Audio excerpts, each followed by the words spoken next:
It was Kona's birthday yesterday. Hey buddy, yo, go walkies. Hey everyone, long time no see. So I'm doing a question and answer video today because I realized I haven't done one in a really long time. So I asked on Twitter what questions y'all have for me and I got some really good ones. There is a giveaway on this video. It is Dave Shang's latest book. So if you would like to be a part of that, then stick around to the end for details. So I have pre-selected some questions already. I'm going to go through them, and then at the very end, there's going to be a rapid fire round where I'm just going to go through and answer just some of the quick ones. So the first question comes from Barry Lemon or Barry Lelthriman.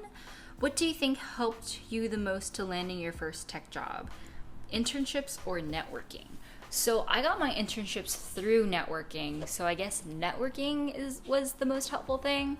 I had a really bad GPA in college, and so I wasn't going to shine in my academics, so that I knew that I had to establish relationships with people who were already working at companies so that I could get internships at them. Luckily, I was part of a student org where there were other computer science majors, and there were computer science majors who were older than me.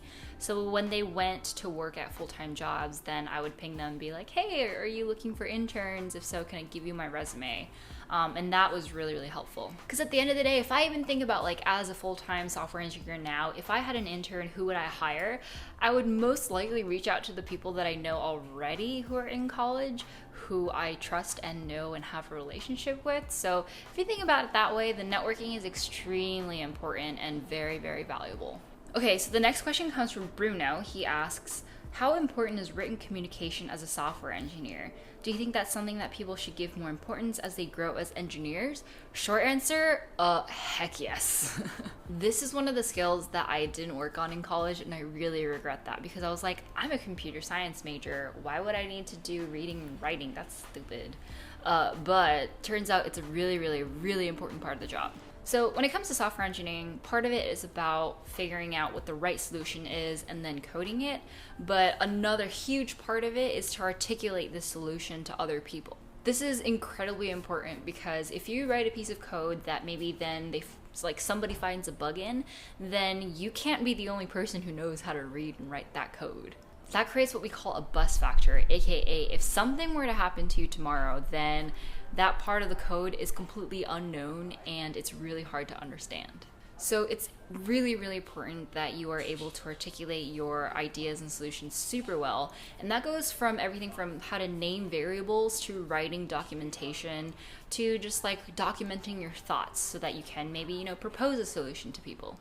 Whenever I'm going to start working on a big project, then I'm always going to write out some documentation at first so that I can talk about the solution with other engineers to get their opinion to see if this really is the right solution. I think this is actually like a whole thing, like technical writing or technical documentation. I'm sure some universities have some classes on that. Next question. So Jace asks, what core actions do or did you take to meet some of your personal values? That's a really good question. I'm not sure that I actually went on a journey to find my personal values so much as that I figured out what my personal values are through experiences that I've had. I didn't put myself in situations and stuff to figure out what they are. I think whenever conflict arises and decisions need to be made, then those are the times that I feel like I reflect on what's important to me and what my core values are. It can be something as big as, should I work at this company? Should I move here? Do I want to live with these people? Or something as small as, do I buy the regular groceries or the organic groceries? But I do think that putting yourself out there and putting yourself in situations where you're stretching out of your comfort zone is a really, really great way to figure out what your personal values are. I also think that sometimes you just need to let your brain sit in a process, and so sometimes I'll just sit on the train and listen to music and just stare out the window, just thinking about my life. But yeah, I think that processing is super important, and so, I don't know, make sure you give yourself time to do that, especially when we're in such a high output society. Next, West Coast asks, how much time a week do you spend on staying up to date with new technologies?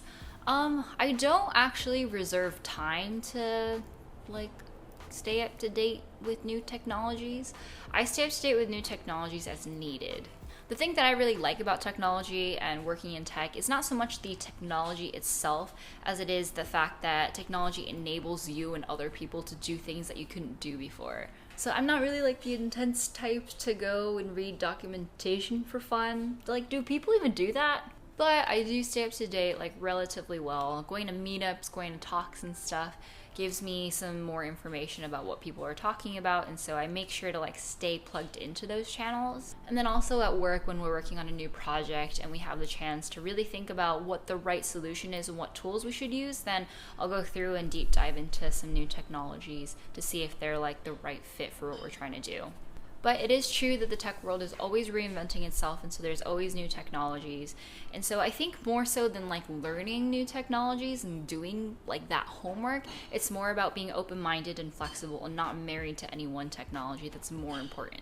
Anthony asks, in your personal or work life, how do you deal with stress/feeling overwhelmed? Great question. So stress and feeling overwhelmed happens when what work you have in front of you feels too much, like you can't hold on to it and you don't know if you can do all of it. And so the thing that honestly helps me the most is to process. Sometimes, like, I'll oftentimes just put a pause on it and just be like, okay, hold on, like, before I dive into doing all these things or before the time comes, let me just sit with my feelings and my thoughts a little bit and figure out, like, why am I stressed and why am I feeling overwhelmed?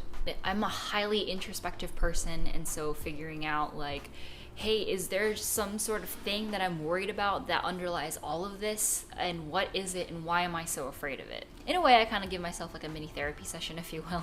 And yeah, I'll figure out like, hey, can I actually do all of this? Are all of these things important for me to do? Can I drop some of them?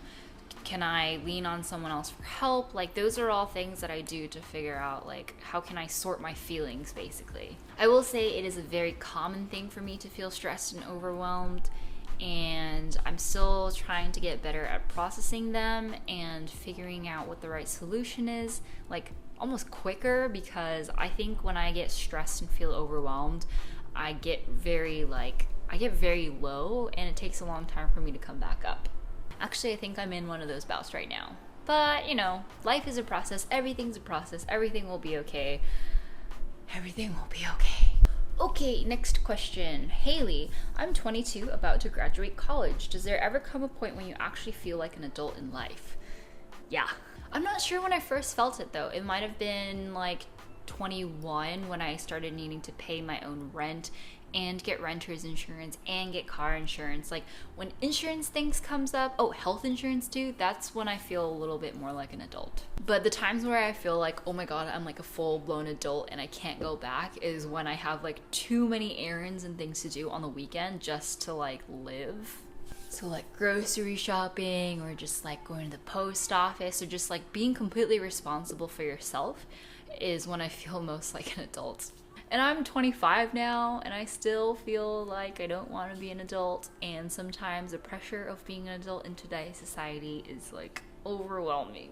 But that's why it's important to take one step at a time, and to meditate, and to surround yourself with the people who make you a better person and who are really important to you. So it's okay, you got this. Although there are some really good parts of adulting, like yesterday I just made a bag of popcorn just because I could, and I ate all of it.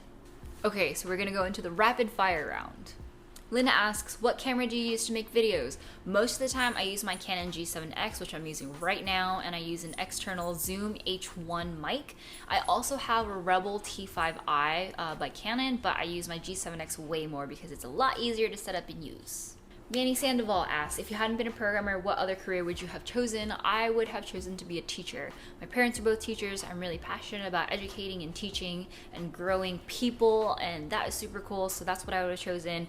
And then he asked, also, how did you start listening to Natalia Lafourcade? I started listening to her because my brother recommended me to her, and he found out from another friend of his. I've also started listening to Monsieur Perinet, which is super good, and I'm going to Natalia's concert in November, and I am psyched. John Choi asked Crazy Rich Asians reactions, which is great because I just watched it 2 nights ago. I think it was great. I think it was deep. I think it was kind of rom-com-y, which I'm not super married to, sort of. Yeah, I don't know. I just like cried. It was so good. I felt so lucky to have been able to see it in theaters, and to like support fellow Asian American and Asian actors. And I feel also fortunate to be a part of this YouTube community too, where I get to do something sort of similar. So yeah, I really liked it. I recommend everyone to go watch it. Okay, so Kinoshita Jonah asked in Japanese, so I'll put English subs down here. 日本語話された時関西弁でしたが、ご両親は日本のどこら辺のご出身でしょうか？私の両親は関西出身なんで、お父さんが大阪と奈良出身で、お母さんが神戸出身なんですよ。で、私はアメリカ生まれ育ちなんですけど、家の中で日本語を話すとね、2人とも関西弁だとね、そういう日本語になっちゃうっていう感じなんですけど、はい、私はほとんど関西弁話してます。Julian, do you do iOS development with an interface builder or 100% programmatically?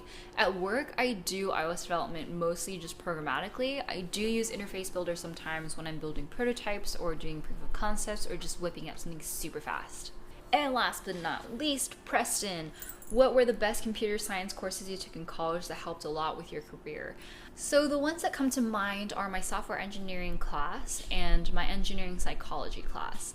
Software engineering, we basically just built an app over the course of a quarter, 10 weeks with the team, and we had to track our progress. We had to have like requirements. We had to build the whole thing, and that was the first like hands-on experience I had building like an actual app from end to end. And I learned about Scrum and Agile and like velocity and blah blah blah blah. And so that was really helpful in transitioning to like a real software engineering job. And my engineering psychology class was more around like human computer interaction and design, but I think the thing that it helped me to learn was like empathy and trying to always put myself in the shoes of the user so that we're building what is most useful and usable. That was a class where we read The Design of Everyday Things by Don Norman, and I thought that book was really, really cool. And I don't know, I'm kind of into like that sort of stuff, and so that was a really good class. So those are all the questions I'm going to answer today. Thank you so much to everyone who submitted one. Clearly I need to do more of these question and answer videos because there were a lot of questions. So look out for that. If you like this video, don't forget to give it a thumbs up and subscribe to my channel for more videos whenever that will be. And without further ado, I wanted to talk about the giveaway that I'm doing. So Dave Shang, he's another YouTuber. I think you've seen his videos all around the internet. They've probably been on the recommended side of things on my videos. But he wrote a book called Software Developer Life, where he collected a bunch of stories and talked about a lot of like things about working as a software engineer. There's a bunch of topics in here, and I think I've read through a couple of these stories and they're all really good. I think it gives you a really good idea, like almost like a guidebook for how to be a software engineer and what to expect. And he talks about kind of his personal life and like the things that he thought about as he was becoming a software engineer too. So I have about 10 soft cover copies of this book. I also have ebook versions. So in order to qualify for the giveaway, then go to my Instagram at helloMayuko and comment on my latest post, which is going to be about this book. Tag a friend and tell me why you're interested in technology or software engineering or coding. So there's going to be about 15 to 20 winners, and the giveaway is going to close Saturday, September 8th. So be sure to comment on my post by then, and I will message the winners via Instagram DM. This is my first time doing a giveaway, so I hope this is how this works. So good luck to everyone entering. I think this book is really great. I think it's a great field guide for software engineers. I'll also leave a link in the description box below for the Amazon link to buy this book. Great, that's it for today. Thank you so much for tuning in as always, and I'll see you next time. Bye!